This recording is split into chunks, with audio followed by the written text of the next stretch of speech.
Welcome. I'm Sebastian Mahfood, and you're listening to WCAT Radio, the on-air wing of En route Books and Media, bringing you the dulcet sounds of Catholic wisdom.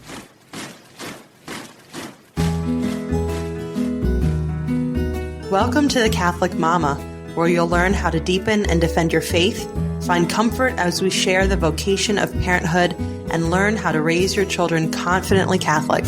I'm your host, Christine Mooney-Flynn. Let's get started. Hello and welcome back to The Catholic Mama. I'm your host, Christine Mooney-Flynn, and thanks for joining me on this episode where I get to have Stacey Sumereau, who is a Catholic, a lifelong Catholic, a wife, mother, speaker, and podcaster as well, with a Called and Caffeinated podcast on the show. Stacey, thank you so much for joining me. I'm so glad to be here. Thanks for having me. Yeah, so we were just talking before I hit record that I just found you through the wonderful Catholic corner of Instagram, which is a happy place to be. Yes. A virtuous place to be in a lot of cases. It's where I get all of my liturgical living advice. And it's how I remember people's feast days. Yes. Because everyone posts the pictures of Saint Therese and all of the Marian feast days and all sorts of things. So that's how I do my liturgical living. That's a great way to think about it. Yeah. Yeah. Liturgical living hashtag is a lifesaver.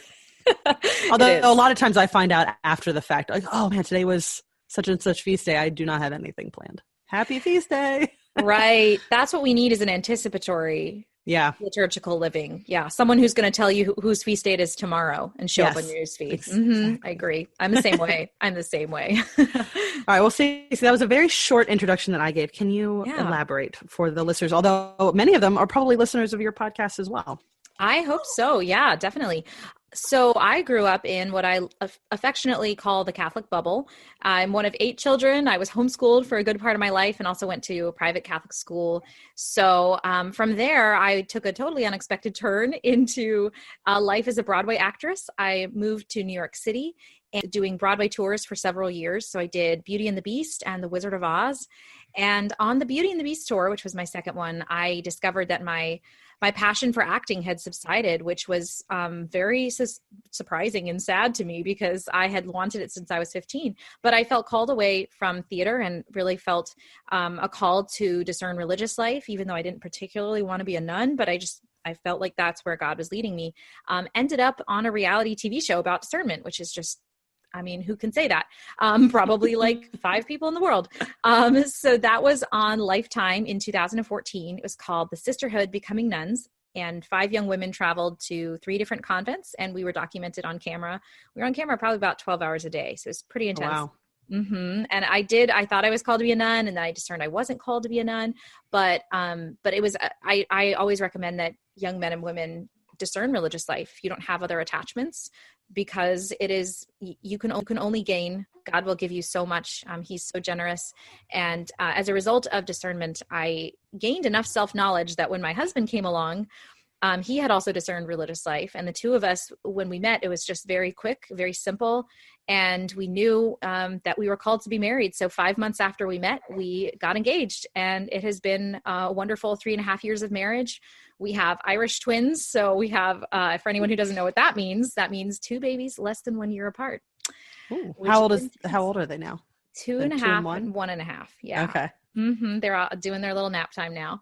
And when I was 8 months pregnant with my son, my first child, I started a speaking ministry. I had done some speaking before that, but I sort of officially started because I kept feeling called to speak, and I didn't know where it was all going, but that has been a wonderful journey as well. And starting the podcast, I felt called for about a year to do the podcast and didn't do it. And then finally I was like, you know what, I'm just going to figure this out. So it's growing and expanding beautifully. And it's just such a blessing to grow this little ministry baby, as well as my 2 live human babies. Yeah. So that's me in a nutshell. That's a lot of stuff. It's a lot. It's a lot going on. Good luck covering maybe 25% of it in this episode. Yeah. That's right. We're not going to try. Yeah. That would be crazy. I didn't know you were homeschooled. We actually, and I know you had mentioned that earlier that you were hoping to homeschool your kids eventually. We took the plunge in doing that this year. Good for you. So how's it going? It is going well, better than I had done a little bit of homeschooling, preschool kind of stuff, but I was working full time in an office. So it was only I had like one work from home day a week, and I would try, and then a little bit on the weekends. And we didn't do a great job with it. But this year we decided to commit, and we're doing it. We're actually keeping to a schedule. Wow, yeah. Good for you. I feel like you have to be really disciplined. And so it is true that I do want to homeschool my children, but I don't want to do it alone. I would much rather do it if we can work some kind of arrangement where my husband would help me, because we're actually thinking about it. And Christine, I don't know if you feel this, but I always thought that motherhood would be easy. Like it would just come very naturally to me. It would just be, and it's actually been a real struggle with just, I think it's my temperament, and, and it's good. It's purifying, it's clarifying. And I love my children, but I'd say it's been a shock to discover that there's a lot of things about being a mom that are very hard for me, because I was the second oldest of 8. Everyone always was like, oh, you'll be a great mother. You know how to change diapers. But changing diapers, that's all there is to it. Yeah. Right. But changing diapers sleep deprived is way different than changing diapers to help out your mom when you got a full night's sleep. So we'll see about the homeschooling. That's one of our discernments actually right now. So yeah. And I got to say there's days where I wish I could just pack the kids up and send them someplace. Yeah. But I'm sure every mom who homeschools feels that. Yeah. Every mom who homeschools feels that. Yeah. Definitely not alone. Today would have been a great day for that personally, but we'll make it through each day at a time. Keep on going. Yeah. Praying for you. Thank you. I'll take every prayer, any prayers. Yes. So, excuse me. Is your husband a lifelong Catholic as well then? He is, yes. He decided in high school, he read St. Augustine's Confessions, and he also read a book by Thomas Merton, the name of which I can't remember right now. Was it The 7-Story Mountain? No, I don't think it was. It was a different one, but he discovered in that book by Thomas Merton, he was reading about the different religious orders, and he decided he wanted to be a Carthusian monk. Are you familiar with the Carthusians? No, I'm not. Okay. They're actually kind of lesser known. They are the most strict order in the world. So they're the only order, I believe, that has never been reformed, which means their original rules from their founding have never changed. So they live on a mountaintop in Vermont where it snows all year round, and they don't have electricity or running water in the building. A popular for a Catholic popular culture reference to the Carthusians would be that movie Into Great Silence. Have you ever heard of that? No, I'm a relatively new Catholic, so I'm going to defer to your greater knowledge of Catholic culture. Don't feel bad, because there's a lot of Catholics that haven't heard of it, and I tried to watch it and I couldn't get through the first half hour. It's just they're basically silent all the time. So that was my husband's journey. He thought it would just be the best way to give his life to God would be like to do the hardest thing. So he just decided, I'm going to do that. So he discerned religious life all through high school and college, and then they won't take you for a discernment retreat until you have a college degree. So he got his degree and then went to the monastery and discovered he was not called. But he still continued to discern religious life and visit other monasteries after that for about 1.5 years before we met. But I was the first girl he ever went on a date with. Oh, no kidding. Yep. It was. That's really nice. It was. There was no, he wasn't playing games with me. It was really just simple. And I feel like his discernment of religious life just really solidified his relationship with God, helped him to know his identity as a son of God, and treated me like a daughter of God. So it's just very, it's kind of a way that most people wouldn't necessarily think of to get to know yourself better, discerning religious life. But yeah, like I mentioned earlier, we totally recommend it to everybody. That's really interesting. Mm-hmm. I mean, the most I came, I'm the daughter of 2 former Catholics who, my dad is definitely not really any interest in the Catholic faith anymore, even though he was one of 10 and raised in a very strict Catholic household, which the strictness may have been too much justice and not enough mercy. Yes. And then my mom just not really any interest in it. So I remember I watched the Song of Bernadette when I was a kid. I told my mom I wanted to be a nun, and she said, "No, you don't." I said, "Okay." And that was it. I was probably, I don't know, 8 or 9 years old. And that was the end of my discernment. But then I hear I listened to a couple of your podcast episodes, and you mentioned discernment, and I'll see ideas about how to do it online or Instagram or whatever. I'm like, man, that sounds like a really great idea for anybody. Yeah. And Yeah. I'm totally on board with my kids doing this. Yeah, that's great. That's so good. And it's also a lifelong journey. So you're still discerning now, because once you get your answer about what your vocation is supposed to be, usually it raises more questions than it answers. So my husband and I have been discerning, since we got married. And so it definitely is something, I think of it like a muscle that you build up, or like a skill. So if you have good discernment muscles, what that entails is really knowing yourself and really having a strong relationship with God. And you can do that at any point in your life. And it's just, for me, when I discern well, it cuts out a lot of the anxiety and the stress around decision-making. And it helps me to really clarify what's going to be best, so that I don't have to worry about saying no to good things. Cause it's always, you have to discern between two good things. So that makes it difficult, because you have to turn down something that's good. So that's been a really helpful thing as well. And that's a big part of why I started my podcast, was because I just didn't see a lot of clarity around the understanding of discernment as a lifelong walk with God. That's really interesting. Yeah, because you think, I have my vocation, I'm good now, but it goes well beyond that, because it is a continuing conversation with God and growth. If you have a pulse and the gift of reason, you are discerning, as far as I'm concerned. Yeah. Even how you spend your time on, your free time, or whether or not it's, is it a good idea to scroll social media right now, or does my kid need me? That's a discernment too. Yeah. So, It's an ongoing process. Totally. It's an interesting way of thinking about it. Yeah. What, was there a moment, because it's hard to reconcile the fact that, being on Broadway and being religious, they don't seem to go hand in hand. No. Was there a moment where you felt like, either your Catholic faith took a backseat and you had to, rediscern that was your faith and recommit to it? Or did you hold fast to it the whole time? I was not perfect at all. So I never stopped going to church, but when I was on the Beauty and the Beast tour, I was the only Catholic on tour. So I would go to mass by myself for 11 months, and just the culture of touring life was such that I picked up a lot of bad habits. I didn't have the ability to surround myself with my church friends. And, sad to say, I just picked up a lot of bad habits. It was not a good time in my life, and didn't like myself as much when I was that person.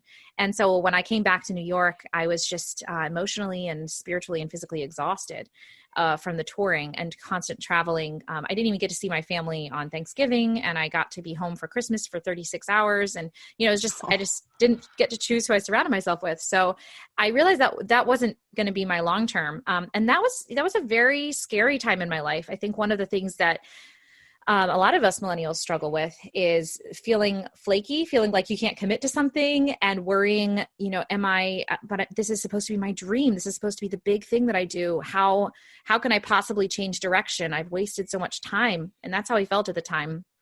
And looking back now, I can see my prayer life with God really was much more like, okay, God, I'm going to do this. And if you don't want me to do this, you can just send a lightning bolt, but otherwise I'm just going to do it.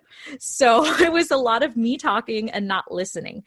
So that was a transformative summer, and my prayer life started to become more honest. And I felt like a mess, and externally nothing was going super well as far as my career went, because I was offered another national tour and I turned it down because I was like, I just don't want this. I just had this empty feeling inside. So that's when and I was 24 at that point. So my prayer life really had to become a lot more honest. And I just realized I was so much happier skipping my auditions and going to mass every day. And I was like, what is going on? I'm supposed to be the girl who goes and makes it on Broadway. And, this is supposed to be my lifelong dream, and I'm supposed to do this. But God had other plans, and very, very slowly, just through me starting to give him my time, he just started to help me understand how he sees me, which is his daughter. And I had been very, very hard on myself. I went through an eating disorder. I was very competitive, very much a perfectionist. And that sort of started to subside. I started to be able to loosen my grip on perfectionism. And I really liked what I was able to loosen my grip on perfectionism. And I really liked I liked how it was progressing. Like, I liked myself better when I went to mass every day. And I loved the idea of being just so enveloped in love by God. But it was a process of having to let go of this control and having to let go of how other people saw me and this career I was supposed to be pursuing.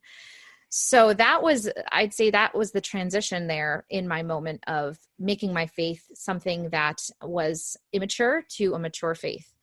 One of my podcast guests, Mike Creevy, he said, at some point you have to stop renting your parents' faith and you have to purchase your own, and it's going to cost you something. I like that. Yep. Mm-hmm. Yeah, I like that too. That's why it stuck with me. Yeah, Mm-hmm. I was going to say, I love going to daily mass, and I take the kids maybe once or twice a week. But before I become Catholic and understood what was happening at mass, I'm like, why would you want to go more than once a week? You're being forced to go once a week. You're being forced to go once a week. Isn't that enough? Yes. Of course, I clearly had no clue what was going on. And even if I had an idea about church, it was from a very Protestant focus. Yeah. But I just want to just a plug for daily mass. Anybody listening, you should go. And good for you going with your kids, because I have to say, as a mom, I imagine most of your listeners are moms. I really struggle with going to daily mass now because, especially in the wintertime where you have to get them in their boots and their coats and get them out the door, just the in and out of the car seat and struggling to go on time. And mine are currently so little that, I have to do everything for them.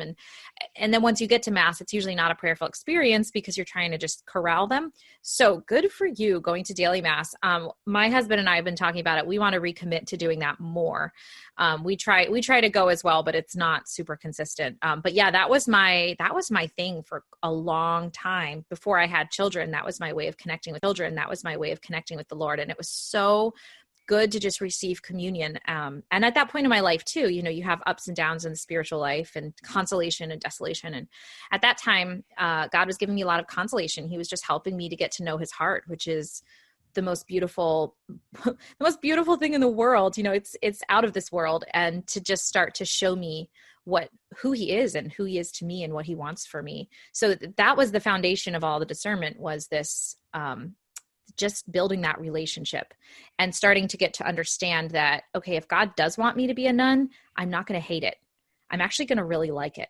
I'm actually going to really enjoy, not always, but I'm actually going to find a lot of joy in the life that he has planned for me.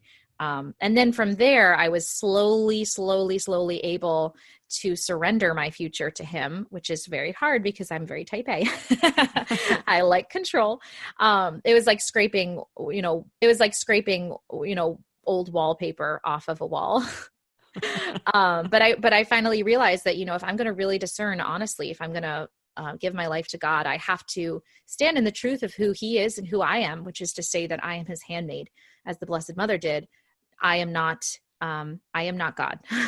Yeah. I receive my life from God, and he knows my purpose. And so I have to really surrender myself to him. And that was hard. And it continues to be hard. It's a process. Yeah. I mean, left to my own devices, I'm impatient and love control. Yes. Mm-hmm. And so that is interesting but there is a lot of freedom in giving up everything to God, although it is a little, it's just different than what anything I would ever think to be okay with. Giving up control. What, are you crazy? I know. And it's funny because I knew I was miserable. The bigger part of me knew, like, I have been pursuing my own dreams of being on Broadway since 17, and lo and behold, it's not making me happy. And yet here I still think that I can do a better job than asking God what he wants and honestly listening for the response. It's scary. Yeah, that is scary. But that's really powerful that you actually listened and did what he asked of you. Yeah, I did. And, honestly, it's funny how God works, because I was able to learn to listen so much better through my experience on the TV show.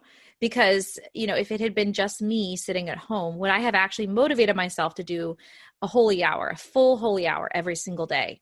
I don't know that I would have, but because I was on the TV show off camera, we did a holy hour with the sisters every day. And that's where God did most of his speaking to me and most of his, where he really started to gift me with his knowledge of who he truly is. So he definitely put me in a position where it was like, okay, you got to do this. You can't get away for a little while.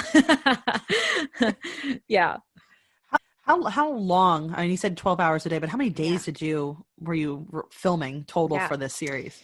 It was 6 weeks that Oh, we were wow. on the road. And then after that, there was a shocking amount of press, as well as a lot of recording these, how do I describe it?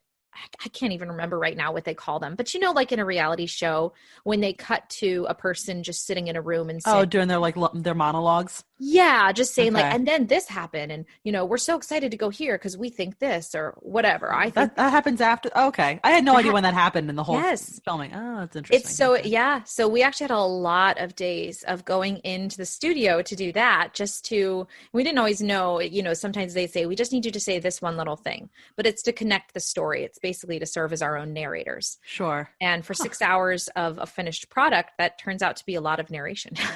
Yeah. Yeah. Oh, wow. Yeah. Mm-hmm. Yeah. It was interesting. How did you and your husband meet? Through all this? Yeah. So after I finished Discerning, it was about 6 months after the TV show ended, I finished Discerning Religious Life. And then I went on CatholicMatch.com. So I should say this, God never told me to be a nun. God never told me to get married. He never told me. And it was very hard to discern what he was calling me to. But after I had surrendered and had given him the better part of a year in discernment, I finally said, okay, God, I'm going to give you one more month of, considering religious life, but I really want to be married. And I think God respects when we need to act in space and time. He understands that. So because, I would ask him like, what do you want me to do? And he would just say, do you know how much I love you? I was like, well, thank you. But what do you want me to do? Yeah. Right. So focused on the answer. And so I just kept staying close to him and praying, going to daily mass and praying every time that God really wanted me. He just wanted me to have what my heart wanted, which is to be married. So I just became open to dating, and I heard about CatholicMatch.com. And I was like, I don't want to meet someone online, but sure, I'll try this. I wanted the story of like, we locked eyes in a coffee shop or You whatever. sure? Yeah. Yeah. But you know what? I have met many people who really had met and got engaged quickly through CatholicMatch.com and have happy marriages. And I think a big part of the reason it works so well is because dating is very ambiguous today. And people, there were a lot of times I didn't even know if I was on a date with a guy. He wasn't clear. So with Catholic Match, you at least have the clarity of knowing that you're on a date and that the other person is seeking, a serious relationship. And so it connects, as long as you're willing to travel some. It was really good. We met, I think it was John's first day on the site, and I think I'd been on there about a month or 2 months. That's really interesting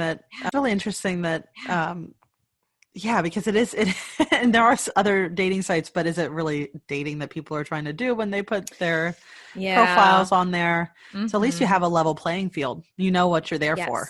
Yes. And they ask you, I believe it's 8 questions to make sure you just answer them however you answer them, and your answers get displayed according to what you believe. So they'll say, do you believe in the Immaculate Conception? And there are some people you can just look and see on their profile, do they say yes to all the questions? And if they say no, it's like, well, it's not like I'm disqualifying you as a person, but maybe as a life partner. I don't know if I want to, it's just like, I just fight that battle of the real presence. Yes, it's real. Exactly.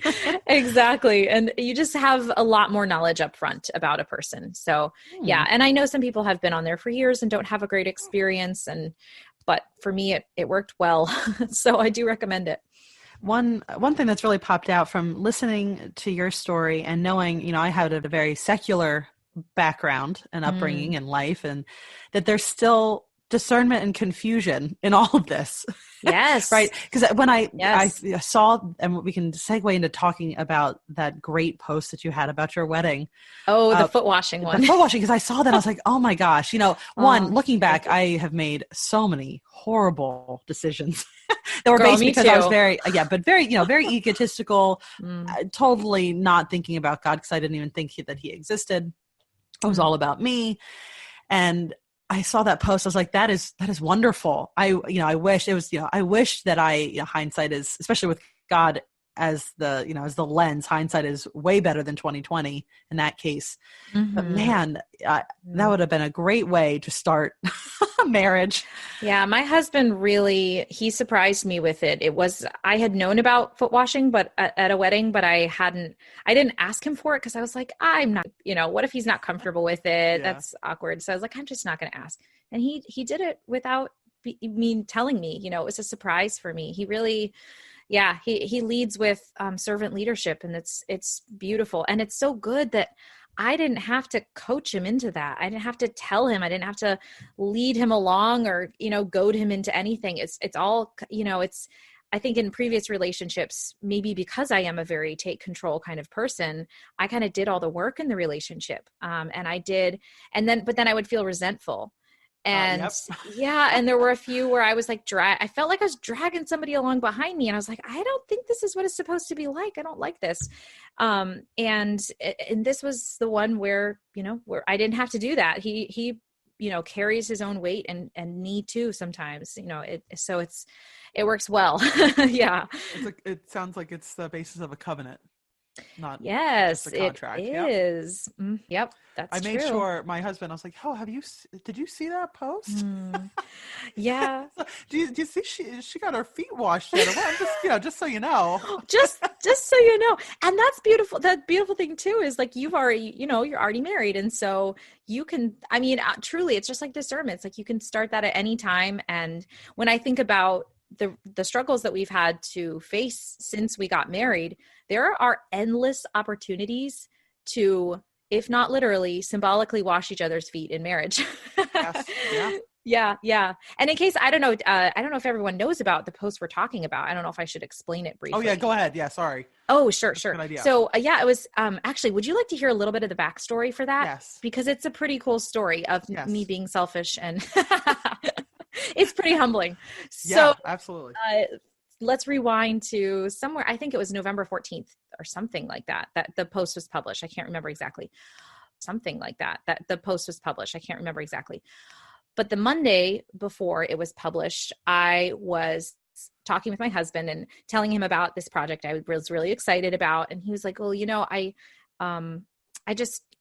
so busy and you're stressed when you're busy. And I don't know if you have time for this. And I was like, but I feel called by God. I feel like I'm being called to this. And we had this very honest, long conversation about where does my ministry fit in with our vision of our family? And am I taking care of John? Am I really being available to him and making sure that I just notice him every day?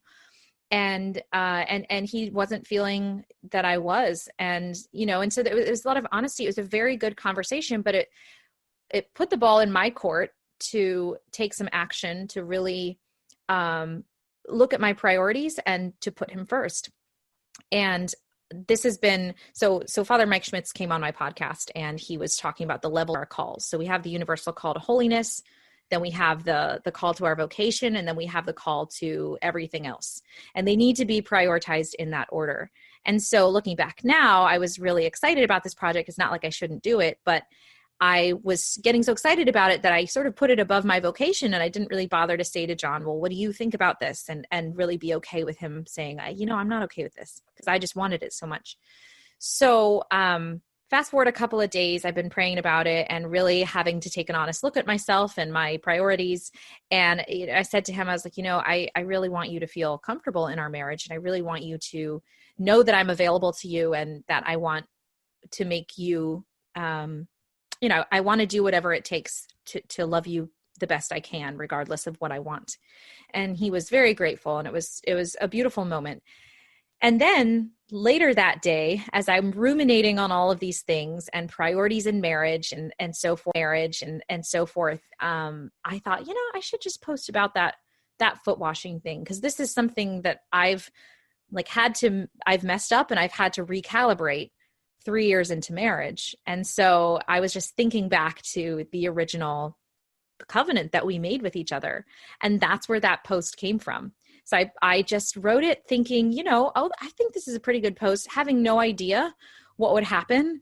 And it just, that post had legs and it ran for days. It was, I think it's up to over 17 million views. It's 18 million views right now, and about 120,000 shares. And I don't even know how many comments, but it's been, it also had an article in Church Pop, which was shared by EWTN and Alatia and the National Catholic Register and some other big Catholic organizations. So it's been just crazy and beautiful. And also, this is kind of interesting. I'm talking a lot. Do you want to? Go. Okay. Well, this is such an interesting thing because I think anyone who's an entrepreneur like me or you, or, we want something like that. Like it's a dream to have a post go viral. My podcast numbers went through the roof. I made it to the number 48 podcast for Christianity in the United States. For a short period there. And that's pretty darn good. It's pretty fantastic. I know. I was looking up, I was like, what does this mean? And I'm like looking it up and I was like, oh my gosh, I'm like up here with Joel Osteen and whoever else. So that was such a blessing. It was so great to get this exposure that I have been working for and wanting to put my ministry. And what a great thing to get exposure for. Yes, it is. I was like, well, this is fantastic because I talk about discernment. I talk about vocation. This is like great. But it was also interesting too, Christine, because it was a very, very small moment of our relationship, and becoming the face of agape love to millions of people is a bit weird because on the one hand, 99% of the comments were positive and very sweet and very good. But then of course, because it's the internet, you always get your snarky comments. Yep. There were even a lot of comments. So I wore blue sneakers in those, at my wedding reception in those photos. I wore heels for the ceremony or for the wedding mass. And then I wore blue sneakers because my husband and I did this really epic first dance where we did like different styles from around the world or whatever. It was just fun and ridiculous. And so I'm wearing blue sneakers in that photograph. And you would not believe the number of people who commented on the fact that I was wearing blue sneakers. And it was just funny. Missing the point. Right. Yes. Some people were like, oh my gosh, love her shoes. Some people were like, oh my gosh, love this post, but what the heck is, what is up with those shoes? And it was funny because I'm reading these comments. I wanted to respond to those ones and be like, listen, here's why I wore the blue shoes. You don't need to judge me. And then I was like, wait a minute. These people are just like, it's the internet. People can't know you. They see this one tiny moment and people are going to take away whatever they're going to take away. But they don't actually know me and my husband. And I couldn't go out for coffee with any of these people. And I'm so happy to be a witness. But I think it was a really good moment of realizing, okay, this post going viral, this is the best case scenario for my podcast and what I'm doing in my ministry. But that post going viral isn't going to actually fulfill me because people may see it and love it or not love it or whatever. They might make some snarky comment. But either way, I haven't gained any new best friends from this. It just gave me a new perspective on how the internet can never truly be completely personal. It made me actually really want more than ever to just commit to loving the people around me who I see, my family and immediate friends really well, and really trying to pursue depth and intimacy in my relationships, real life relationships. So isn't that an interesting sort of thing to happen? Yeah. Yeah. I think it's interesting too for, a person who likes control, you get something that it goes out into the world and it's not something that you can completely control for better or for worse. No. Right. And it was a fantastic experience. I mean, I definitely am so grateful. Like, I don't mean to be saying it wasn't a good thing. And I think it was a wonderful thing. I mean, especially for young people who you're like, oh, what a cute old married couple. You never, young people, millennial, young people, I'm a millennial, right? We're scared of marriage in general. Marriage numbers are declining, cohabitation numbers are going up. I was one of those before. And it's just a really to that marriage is still relevant and it's still necessary and it's beautiful and romantic and it's not just some piece of paper that the government wants so that you can be taxed in a different way. Right. And it's hopeful too, I think, because absolutely. To just see an example of someone loving someone selflessly gives you hope to think, okay, people are still doing this and this can be done. Right. This is an old fashioned and I'm going to fail at it. Right. Because I think the honest truth is that that's what we want. That's what our hearts want, is that depth and that intimacy and that self-gift. We want to give ourselves away and also to have someone give themselves away to us. So yeah, it was definitely, I'm so glad that that's the post that went viral. And, my husband's reaction to it was so funny because he's not on social media. He is on Facebook, but he doesn't spend any time on it. And it was funny because I'd be like, John, did you see this morning? Like there's another million views. What is happening? He'd be like, are you talking about the foot thing again? I'm like, John, are we done with that? It was so funny. I was like, there's this many comments. And he'd be like, do any of them use the word chiseled features? I was like, John, come on. I was like, well, there's a lot of heart emojis. So, and he's like, I think reading between the lines, that's what they meant. I'm like, yeah. We'll go with that. Clearly that's what they meant. Yeah. Yeah. So it was a huge blessing. And I consider myself 1 in a million fortunate because I had bad relationships too. I did not act admirably in my relationships before I discerned religious life. I mean, sometimes I did, but sometimes not. And yeah, I definitely messed up and made mistakes. And I'd say John was he's a 1 in a million. And not to say that nobody else will ever find another one like that, because there's a lot of good men out there, but it's definitely, it's hard. I know, to find a good one, but I know they're out there. Yeah. It seems like the real difference in all of this was the discernment period. Yes. That's interesting. Yes. That is why I tell everyone to discern, is because after I discerned religious life, I was like, well, I have Jesus's heart. Like, I'm not going to settle for some loser. No.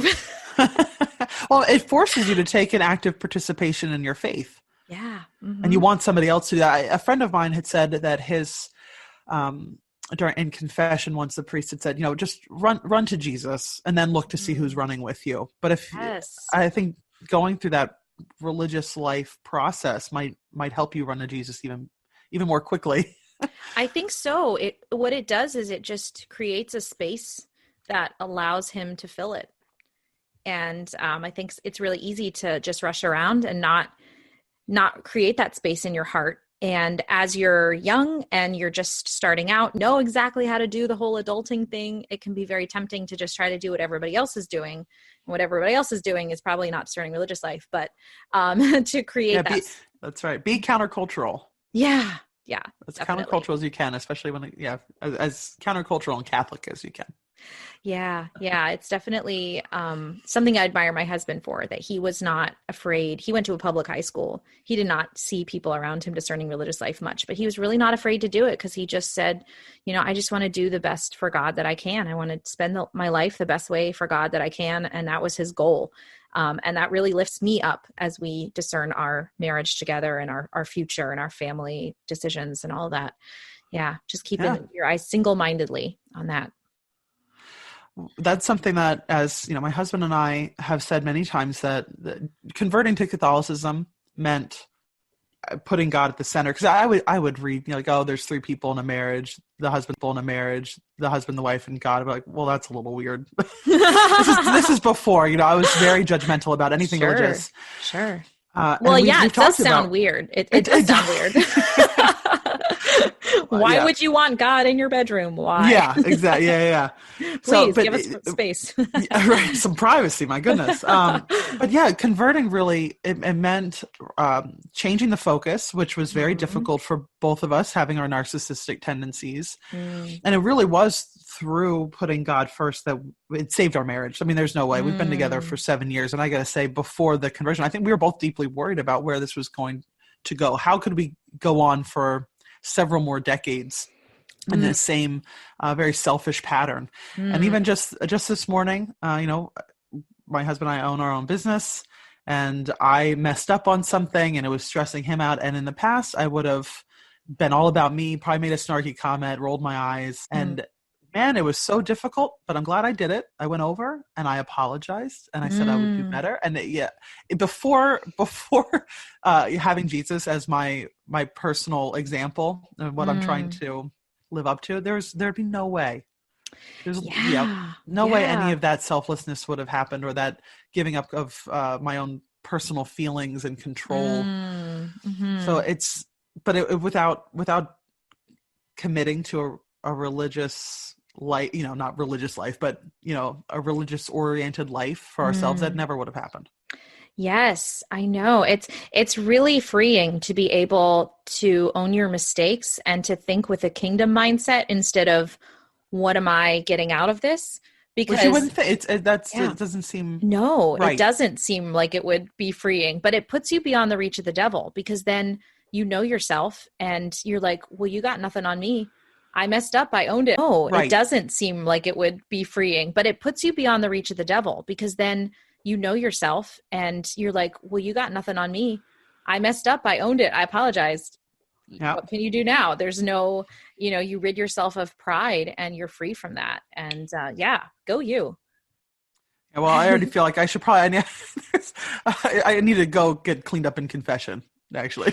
Yeah, I hear you on that. I felt like I was driving around a car full of junk until yesterday morning. I just posted about it on Instagram this morning. I was like, it feels so good. Like, guys, just do it. Just go to confession.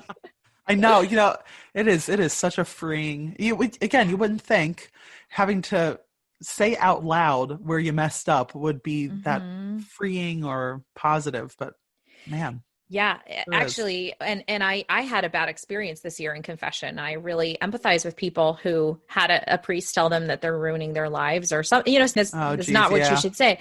Yeah, because I had a priest tell me that, and I was just in tears and like having a panic attack afterwards. And going back to confession was really hard. I was feeling kind of nauseous and afraid while I was standing in line. But I got to say, I think God just gave me just an extra huge helping of grace, because I left the church skipping. And I wrote a letter to the priest who I went to, who's pastor. I wrote a letter to the pastor of the priest who I went to, who really shouldn't have said those things. And it was graciously received. And it was made clear that this would, go into his ongoing formation. And so I just felt, like everything is okay. Like I did something hard because I love God. I did something that I didn't want to do, that I was afraid to do. And it's because I love God and I want my relationship to be right with him. And I feel like he, as usual, could not be outdone in generosity and just gave me so much grace. And I'm telling you, I have bad habits. And it was so easy for like 2 weeks after that to just kick those bad habits. And then of course, it creeps back in, and then you got to go back again. But yeah, it's my, it was never my favorite sacrament, but it's working its way up the list. Yeah. Well, this is all pretty new to me, and confession never. When I heard that it was reconciliation, that made more sense to me. Yes, and also to just understanding the entire sacrament, which again, I had just had pop culture understanding of Catholicism up until the point that I converted. So interesting. But it's just so. What was that first confession like for you? You know what? I didn't confess before. So I was baptized on Easter Vigil. And then, so all my sins, 30 some years of sins were gone, and baptized Catholic, and had been an altar server as a kid. He's like, that's not fair. I have to go in and confess, and it's going to, I got decades. Good point. Yeah. But even still, I held on to one thing in particular that I felt really guilty about still. And I didn't want to confess it, but I did want to confess it. And but I didn't need to, because I'd gotten baptized and all my sins had been forgiven through that sacrament. But I went in and it was wonderful. We have, at my old parish, we had a priest there who, very Orthodox man from India, and he has this very soothing voice and his accent. It was always just a joy listening to him. And he could not have been more perfect. That's beautiful. It was a really wonderful experience. And I'm so glad it was something I wasn't sure I was going to confess that particular thing that day, because I had other things that I had already, like right after I was baptized, I was like, I feel so free. A week later, I was like, I should go back to confession. Okay. Yeah. So I went in. So there were a couple other things that had happened that week that I felt like I wanted to apologize for. And I wasn't sure I was going to confess, that I didn't need to confess, but I wasn't sure I was going to talk about it until I saw that it was this particular priest. And I just felt so much love and peace from him that I'm glad I said it at the very end. And I was very nervous to say it, and it couldn't have been better. And to have that's wonderful. And even still, every time I hear those words of absolution, it's just a weight off the shoulders. Yes, you really feel so much lighter. And that's another little Catholic insider trick. Sometimes I have been, I don't know if you call it guilty, but I have definitely gone to the Hispanic priest to confess some sins that I was ashamed of, for the reason that I wasn't sure if he could understand what the sin was, but I knew he would absolve me. I'm too ashamed to tell you, so I'm going to go to the one that doesn't understand it. Yeah, I've definitely, if somebody is that ashamed, go to a parish you'll never go to again. Drive a little further out of the way if it's really something. If you think the priest will recognize your voice. Yeah. Totally. No, that's so funny. That's beautiful. Yeah. It's so good. I think that's one of the ways in which priests can be most effective in their spiritual fatherhood is hearing the very worst that people have done and then being able to absolve them. That must be, I've talked to a couple other young priests and I asked how confession is for them. And they're all like, I love it. I love it so much. These wonderful young priests, and they're very passionate about their call as a father. And it's just beautiful to see. That's great. We need priests like that. Yes. And I know a lot. I feel very, I know we're going through the crisis in the church, but I see some of my high school and college classmates and some of the wonderful young men I've met since who are becoming priests. And there's not a lot of them. They're wonderful. The ones that are. Yeah. Mm-hmm. Yeah. Yeah. So what, you said you had a project. You don't have to go into that if you don't want. What's up for you next? What are your plans with? Yeah. So the project is my book. And very nice. It's a book I have picked up and started writing, and then I put it down and went back to it, and I realized it just sounded so bossy. I was like, this is not something that I would buy.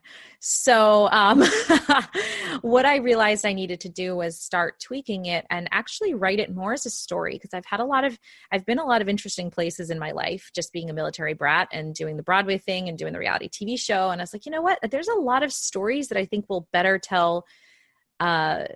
give discernment advice than just saying the advice itself. So I've gone back and I've started reworking it. Now, again, I've had to put it down for a little bit this fall. So 2020 is something that I'm really looking forward to, to picking that up again and hopefully getting a whole manuscript done. That's my goal. I'm just continuing with my podcast. I would, love to hear anyone's ideas for guests to have on the podcast. And recently, this past year, I was able to interview Father Mike Schmitz and Jackie and Bobby Angel, Leah Darrow, Lisa Cotter, Father Leo Petalinghug, these people that I've admired for so long. So it's been a lot of goals reached. And now I'm thinking, who's next? Who am I going to interview next? And it's just always such a blessing to have conversation with people from all walks of life. So I'm going to keep going with the podcast, and I have a lot of speaking engagements coming up. I've also been blessed for that. So I think I have 11. So that's what's going on. Yeah. 11 in the next 3 months. Whoa.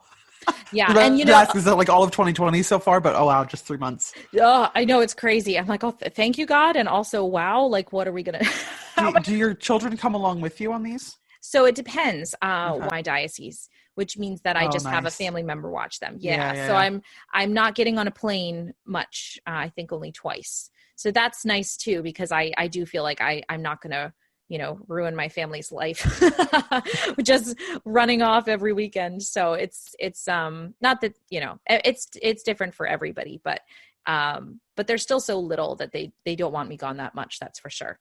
Yeah. So it's nice it can fit into our family structure as it is now. Yeah. That's great. Yeah. Are you speaking a lot on discernment? I will be speaking on discernment. I also love talking about self-image, because that was a struggle for me for many years, being in the competitive performing arts world. Yeah. I was very hard on myself. And I really thought that God was the worst voice in my head, the judgmental voice that was telling me I wasn't good enough. And that, in fact, the opposite was true. So I do love sharing that testimony as well. Just my journey to learning that I am a beloved daughter of God and everything that entails. So I just recently got to share that at the National Catholic Youth Conference, which was wonderful and such a blessing. And then I'm also adding more talks as well. Actually, as a result of this viral post, I am working on a talk about relationships, because I gained some pretty cool insight from just that viral post about what our culture needs. So just doing my best to respond to that. That's great. God's working through you. That's amazing. Thank you. Yeah. Thank you so much. I really appreciate you having me on. I don't know if you had other questions or not. No. When I was thinking, I was like, wow, these two things that I wanted to talk to you about, these two topics definitely would take up a lot of time. And I'm so glad we got to dive into them. Where would be the best place for people to find you?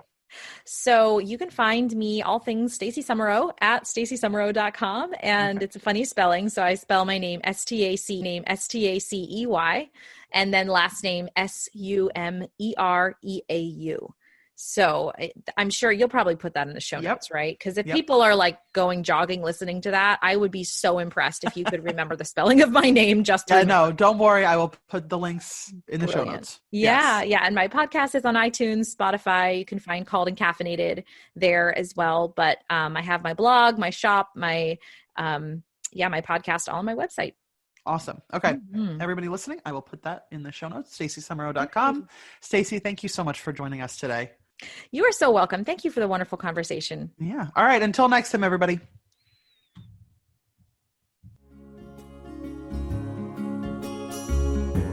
Don't forget to head over to thecatholicmama.com to get your free copy of How to Talk to Your Kids About God. This handy little ebook will teach you how to broach the topic of God with your children, or how to respond to your kids when 7 of the trickiest questions about the faith that Christian parents face. You'll love the easy to understand grown-up answers, the pared down but not talked down answers you can share with your kids, plus recommended resources if you'd like to deepen your understanding of the topic. Get yours free at thecatholicmama.com.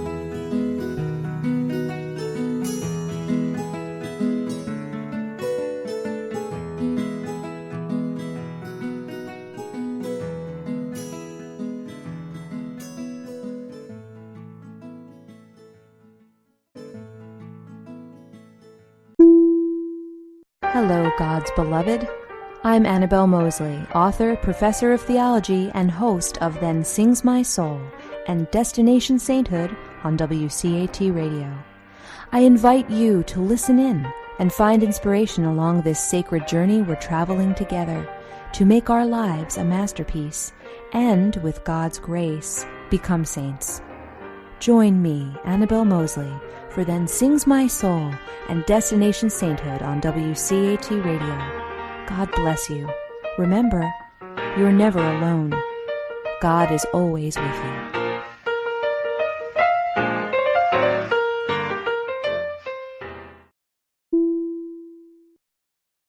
We hope you enjoyed the program and will join us back for another show on WCAT Radio. This is Sebastian Mahfood. Good day.